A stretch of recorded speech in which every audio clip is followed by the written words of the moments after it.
السلام علیکم۔ امید ہے اب سب خیر خیریت سے ہوں گے، خوش رہیے، آباد رہیے۔ دل کے افسانے میں ہم کال کوٹری لے کر حاضر ہوئے ہیں۔ ہمیں امید ہے انشاءاللہ آپ کو ہماری سٹوریز پسند آئیں گی۔ نعمان کم عمر لڑکا ہوتا ہے، درمیانہ قد، سفید چہرہ، ہنستا اور مسکراتا رہتا، مذاق کرنا اس کی عادت ہوتی۔ 3 بھائیوں میں یہ سب سے چھوٹا ہوتا۔ بڑا بھائی گھر میں اماں کا لاڈلا ہوتا، درمیان والا نوید ابو کا ہوتا لاڈلا، سب سے چھوٹا نعمان جس کو گھر والے کسی کھاتے میں نہ لاتے۔ وہ ایسا ہی ہے، اپنی مستی میں مست رہتا۔ وہ روتا بہت، اس کی وجہ کیا ہے؟ سب اسے ذلیل و خوار کرتے۔ وہ کہا کرتا میں تو اپنی داستان کس کو سناؤں۔ اصل میں کبھی کبھی دھکے تکلیفیں اس لیے آتی ہیں انسانوں کو آپ کو بھٹی سے گزار کر بہت بڑا انسان بنایا جائے۔ اس کے ساتھ بھی کچھ ایسا ہی ہوا۔ گھر میں بڑی بھابی نے الزام لگایا میرے ساتھ زیادتی کی تو گھر والوں نے گھر سے نکال دیا۔ وہاں سے نکلا تو باہر کے لوگوں نے ذلیل و خوار کرنا شروع کر دیا۔ اکرم بڑا بھائی اماں کو بولتا ہے خود ہی گھر آ جائے گا، اس کی اوقات کیا ہے؟ وہ سب سنتا اور خاموش ہو جاتا۔ تشدد برائیاں لوگ اس کے بارے میں جتنی کرتے، اسے اللہ نے مضبوط اعصاب سے نوازا، ہر بات کو برداشت کر جاتا۔ بدلہ وہ بھی لے سکتا، برا وہ بھی کر سکتا، مگر وہ نہ کرتا، صرف اللہ سے ڈرتا، اللہ پر چھوڑ دیتا۔ یہاں سے نکلا تو اماں بھی کوئی خاص بات نہ سنتی، بس کام کروا لیتی۔ ہر انسان کو یہ لگتا کہ یہ ہماری سنے، ہمیں کچھ نہ سنائے۔ لوگ اس پر بہت بوجھ ڈال دیتے، جیسے جانور پر ظالم لوگ۔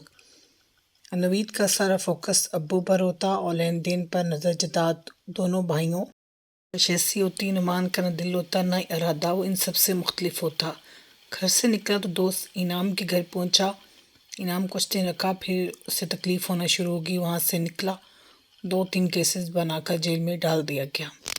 یہ نعمان کے لیے سارے تجربے مختلف ہیں، جبکہ نعمان اپنے ارد گرد نظر ڈالتا، دیکھتا آسان زندگی، والدین کے گھر میں رہے، جھوٹ فراڈ سے پیسہ بٹورو، پھر شادی کرو۔ نعمان کی زندگی کم عمری میں ہی تلخی والی ہوتی ہے، آسان نہیں ہوتی۔ ایسی زندگی کم لوگوں کی ہوتی ہے۔ پھر کال کوٹری میں ڈال دیا گیا۔ گھر والے پہلے ہی ناراض ہوتے ہیں، وہ سوچتے ہیں اس کی اپنی غلطی ہے۔ نعمان اپنے ارد گرد دیکھتا، اولاد اتنی غلطیاں کرتی، والدین سپورٹ کرتے، یہ ایسا بدقسمت ہوتا، سارے شکاری حملہ کرنے کے لیے اس پر تیار ہو جاتے۔ کچھ ایسے ہی یہاں ہوا۔ کال کوٹری کی زندگی مشکل ہوتی، مشکل ترین زندگی ہوتی۔ ساری رات سجدے میں گزار دیتا۔ نعمان درمیانی قد کا لڑکا ہوتا۔ کال کوٹری میں وہاں ایک درویش آئے، اس کو غور سے دیکھتے ہیں۔ نعمان ان کو دیکھ کر پہچان جاتا ہے۔ وہ بالکل نور مجسم ہوتے ہیں، سچائی کا پیکر، لوگوں کی مدد کرنے والے، حق کا ساتھ دینے والے۔ وہ یہاں کسی کی مدد کرنے آئے ہوتے ہیں۔ نوجوان پر گہری نگاہ ڈال دیتے ہیں، بولتے ہیں بہت جلد باہر نکل آؤ گے، پریشان نہ ہونا۔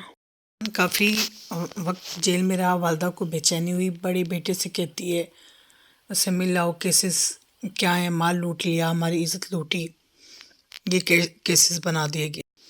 جب وہ سنتا اور مسکراتا، وہ دل میں سوچتا ہے یا رب، روز لوگ اتنے گناہ اور زنا کرتے ہیں، ان کو کوئی نہیں پکڑتا، مجھے ہی پکڑا گیا۔ وہاں ایک آفیسر ریاض آتا ہے، وہ خوف خدا رکھتا ہے، وہ نعمان کے کیسز دیکھتے ہیں، اسے سمجھ آتی ہے سارے جھوٹے کیسز ہیں، فراڈ کے بنیاد پر سب کیسز بنائے گئے ہیں اس پر۔ اسے کیلا سمجھ کر بیوقوف بنایا گیا اور پھنسا دیا گیا۔ وہ خود حیران رہ گیا، کوئی ایسا مجرم نہیں دیکھا جو ساری رات سجدے میں رہے اور اللہ سے مدد مانگے۔ وہ اس کو دیکھ کر ڈر گیا، اتنا اس نے یقین کامل والا انسان اپنی زندگی میں نہیں دیکھا۔ اس نے کہا کہ اگر اس نے شکایت اللہ کے سامنے لگا دی تو میرا کیا ہوگا؟ نعمان کو اللہ تعالیٰ نے یوں رہائی دے دی۔ وہاں سے کام پر لگا دیا گیا، رات کو پڑھتا۔ وہی درویش جنہوں نے اسے دیکھا بولا تمہیں اللہ ضرور یہاں سے آزادی دے گا۔ وہ وہاں گیا، وہ بولے اور بہت خوش ہوئے، ان کو ملنے گیا، وہ مسکرانے لگے۔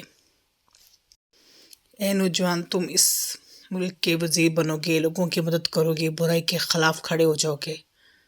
وہ ہنستا رہا، یہ سب جھوٹ ہے، میں ایک نکما کسی کام کا نہیں ہوں۔ وہ مسکرائے، میرے دل سے پوچھو تم کتنے کام کے ہو؟ ایسا ہی ہوا، ان کی بات سچی ہوئی۔ وہی نوجوان بہت آگے گیا، وہ اس ملک کا اہم انسان بن گیا، لوگ اس سے پوچھ کر فیصلے کرتے۔ ایسا ہوتا ہے جو حق پر ہو، سچا ہو، ظلم برداشت کر کے غلط راستے پر نہ جائے، صبر و تحمل سے سب برداشت کرے۔ اللہ تبارک تعالیٰ ضرور نوازتا ہے۔ دعا میں یاد رکھیے، خوش رہیے، نئی سٹوریز کے ساتھ حاضر ہوں گے۔ چینل کو سبسکرائب کیجیے، دیکھیے۔ اللہ حافظ۔